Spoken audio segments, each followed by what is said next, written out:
وده حجر بن عدي نقل لي يلمس فراش امه بيده چې کله به مور د شپې سملستله مخکې دینه چې دا مور هغه ځل ورشي دا په منډه باندې لاړ د بشو والا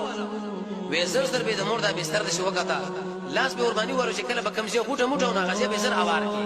به قرباني چې کله لاس راکړي چې خو یې بشولا نو خپل والدین به وري چې مور راځه ستاره پر اوس ما تو شک او زر په داد برابر کړی دي اوس به قلار سملا دا به د مور دل نه پرې خو د ترڅو پرې دغه به بستر کې د شیو نه غواله ولني چې اسنه کزما مور په دې باندې څه تکلیف ورته ونه رسي دې شاله بل نور څه مسله ورته جوړه نشي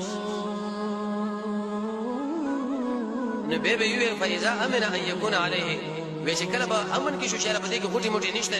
نو اسجاها وې د امر ډېر کمزور ودا به راونی ولا په دې کې او بعد هغه په خپل بستر باندې سملا ولا د پاسه به بڑستان یا د وخت مطابق شهر شي واغور باندې اوار کې او به اجازه ونه طلب نشي مور زمي اجازه نه وسلار شم و او اجازه نه بچی تلار شي بعد دغه نو به دلار داخله چې رسول په دې مرتبه د دې وجنه محمد رسول الله فرمای د مور او پلار پر رضا کې د الله رضا ده د مور او پلار د کولانه جنت ته کدا مور او پلار چې تعالی وجه راکړه طلاق کې ته به ګوره طلاق دی حدیث کې راځي انت ومالو کړی ابي کا ته استاد عمل ګور سره پلار دی چې څه خبره به دوی کوي بس هغه سره ته سره مقابله نه کوي وې د سفيان ابن علي نقل لي وكان من ابر الناس بدا هغه چانه اوس ډیر نیکانو خلقونه لقد باتت امه وې د مور ورزه ودشولا خو دې پر زړه کې په دې سینه کې څه مسله و یې زړه کې څه خبره و چې دې بچلو وېما وفقام على رجليه ودا بچي ورته د قشن دی خپل ولاړو قائما نغا يكره ودا خبره بد غنلا چې د امر اوچته کې ويكره دا خبره بد غنلا اي قد شکینی وې تر دې پوری چې دوه غلامان رااله د مور یو شی طلب شو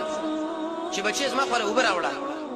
وې دې بچي په منډه باندې د اوبر راوړلې چې کله ورته راوړلې د امر دومره کمزور شي چې ایسه دې شي و بیرته نی ورته شي ولاړ نه راځي غولنه چې مور راوچته شوبه مې ته راوړې